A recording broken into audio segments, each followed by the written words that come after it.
17 বছর আগে এই প্রতিষ্ঠানটি আত্মপ্রকাশ ঘটেছিল। চিন্তা ছিল সবুজায়নে চট্টগ্রামকে ঢেকে দেবে এবং সবুজায়ন করতে গেলে যে সকল পদক্ষেপ নেবে সেগুলি দাবি আদায়ের জন্য জনসম্মুখে নিয়ে আসবে এবং এগুলিকে প্রতিষ্ঠিত করার জন্য কাজ করে যাবে। দীর্ঘ 17টা বছর এটা কম সময় নয়। এখানে বিভিন্ন অনুকূল পরিবেশ ছিল, প্রতিকূল পরিবেশ ছিল সংগঠনটির জন্য। আমরা যখন উপদেষ্টা হিসাবে এই সংগঠনে যখন দায়িত্ব গ্রহণ করি তখন দেখলাম এই প্রতিষ্ঠানের অনেকগুলি কাজ করার, বিশেষ করে নগরায়নে এই চট্টগ্রাম শহরের সুযোগ রয়েছে।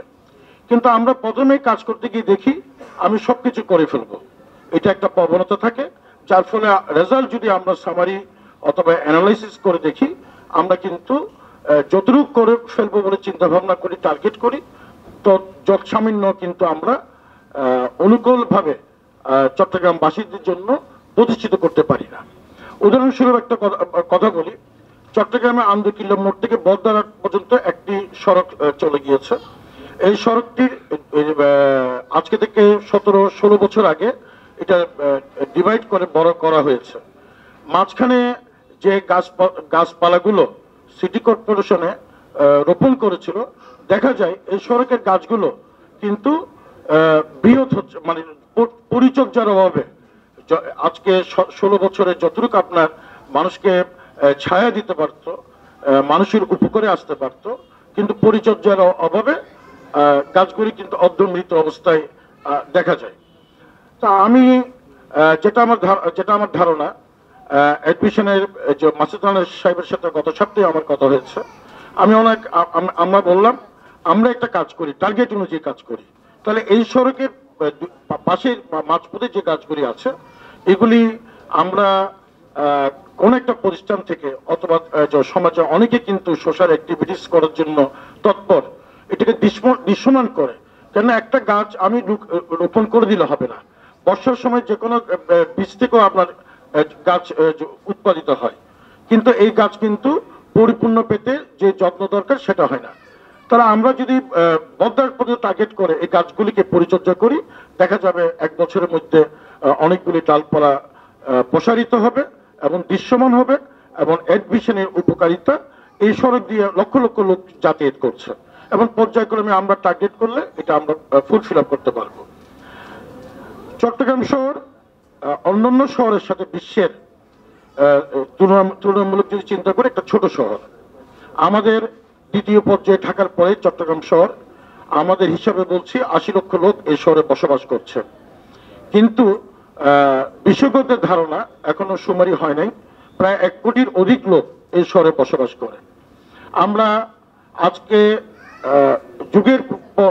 এক যুগের অধিককাল আমরা শুনতেছি পলিথিন আপনার বন্ধ, পলিথিন উৎপাদিত কারখানাগুলো উৎপাদনে গেলে জরিমানা করা হবে এবং উভয় দ্বন্দ্বে দণ্ডিত হয়ে সাজা ভোগ করবে, কিন্তু পলিথিনের বন্ধের কোনো চিন্তা ভাবনা অথবা প্রয়োগ তেমন বেশি পরিলক্ষিত হয় না।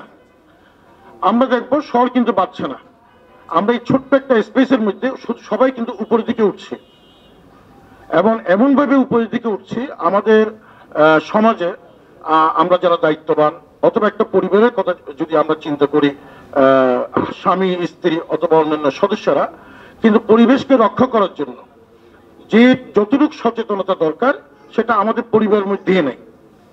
আমরা দেখবো আমরা চলার পথে অথবা আমি নিজের ঘর থেকে সকালে বেরিয়ে দেখবো যত পলিথিন পড়ে আছে। তো বাইরে দেখলে আমরা কি দেখি? আমরা দেখি সিঙ্গাপুরে গেলে কেউ আপনার একটা সিগারেট অথবা পানির পিক যদি অনিয়মতান্ত্রিক ভাবে আপনার স্পিড করে অথবা নিক্ষেপ করে, এগুলি সিসি ক্যামেরার আওতাভুক্ত থাকে অথবা সাক্ষ্য প্রমাণে যদি প্রমাণিত হয় তার দ্বারা এই নোংরাটা হয়েছে, আইনের প্রয়োগটা ছিল বলে আজকে সিঙ্গাপুর শহর পরিষ্কার পরিচ্ছন্ন, ব্যাংকককেও আমরা ওই পর্যায়ে নিয়ে আসতে পারি। তো আমরা দেখি বেরোবার পরে যত কাগজ পলিথিন পড়ে আছে, কিন্তু আমাদের মাঝে সচেতনতা নেই। আমরা ইচ্ছা করে কাগজটা পলিথিনটা নিজে অন্যান্য দেশের নাগরিকদের মতো তুলে যদি ফেলে দিই তাহলে আমাদেরকে অন্যরা উপকরণ করবে, ছোটরা আমাদেরকে অনুসরণ করবে। তাহলে পরিচ্ছন্নতা অনেকটা বৃদ্ধি পাবে। এই চট্টগ্রাম শহরে বিভিন্ন আবাসস্থল অথবা বিল্ডিং এর পাশ দিয়ে পাহাড় থেকে নেমে যে নালাগুলি কর্ণফুলী নদীর সাথে সংযোগ হয়েছে, আমাদের মেয়র মহোদয় বলছেন, আগের মেয়রও বলে গেছেন, পলিথিনকে নিষিদ্ধ করা হলো, কিন্তু আমাদের সচেতনতা নাই। এই যে সামনে বর্ষাকাল আছে, প্রত্যেকটা নালা, প্রত্যেকটা ছোট ছোট নালাগুলো এই পলিথিন বর্জ্যে একেবারে মানে আবর্জনা একটা কি ঘর বলা যেতে পারে।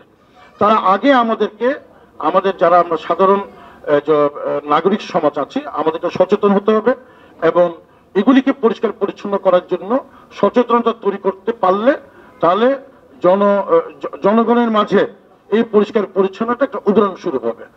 আমি গত 2 দিন আগে চিটাং কলেজের পার্শ্ববর্তী হাজি টিআই লেন আছে, তো স্বাভাবিক নগর যখন উপর দিকে উঠছে প্রতিটি জায়গায় দেখা যাচ্ছে কি মিনিমাম আপনার 12 তলা, কোনো জায়গায় 18 তলা চট্টগ্রামের নিয়ম অনুযায়ী বিল্ডিং।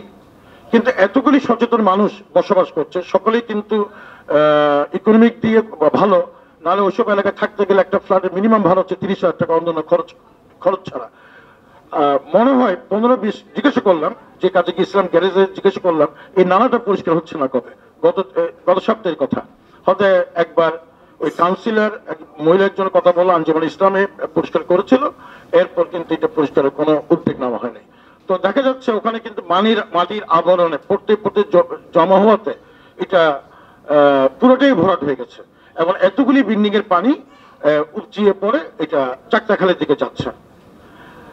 চাকদা খালের ব্যাপারে আমরা অনেক সংগ্রাম দেখেছি ছোটবেলা থেকে। এই খালতে আমরা এমনই দেখেছি, এই চাকদা খাল থেকে এই খালের শেষ প্রান্ত মানে বদ্দার পর্যন্ত আগে নৌকা চলাচল করত। এখন সরকার হাজার হাজার কোটি টাকা প্রকল্প নিচ্ছে, প্রতি বছর আমরা দেখছি চারিদিকে এখন ওয়াল করা হয়েছে, কিন্তু এখনো পর্যন্ত এই যে যত্রতত্র আবর্জনাকে নিক্ষেপ করার এই চাকদা খালের কোনো সুফল আমরা পাচ্ছি না। অল্প বৃষ্টিতে দেখা যায় 1 কোমর পানি, চকবাজার মূলত পুরো একই অবস্থা। এটা মূল কারণ হচ্ছে যেখানে সেখানে ময়লা আমরা ফেলে দিই। তো এডমিশন কর্তৃপক্ষকে আমরা যারা উপদেষ্টা মন্ডলী রয়েছে, এখানে ডাইসে অনেক সচেতন ব্যক্তি রয়েছে, আপনারা যারা আছেন সুধী মন্ডলী, আপনারা এই যে পরিবেশ নিয়ে কাজ করছেন, চট্টগ্রাম শহরকে নিয়ে চিন্তা ভাবনা করছেন, আমরা আরেকটু খেয়াল করে দেখতে পাবো বিভিন্ন পর্যায়ে এই সারাউন্ডিং দিস এরিয়া, এই রেডিসন গুলো 5 তারকা একটা হোটেল, একটা নির্দিষ্ট ময়লা ফেলার জন্য ডাস্টবিনও নেই।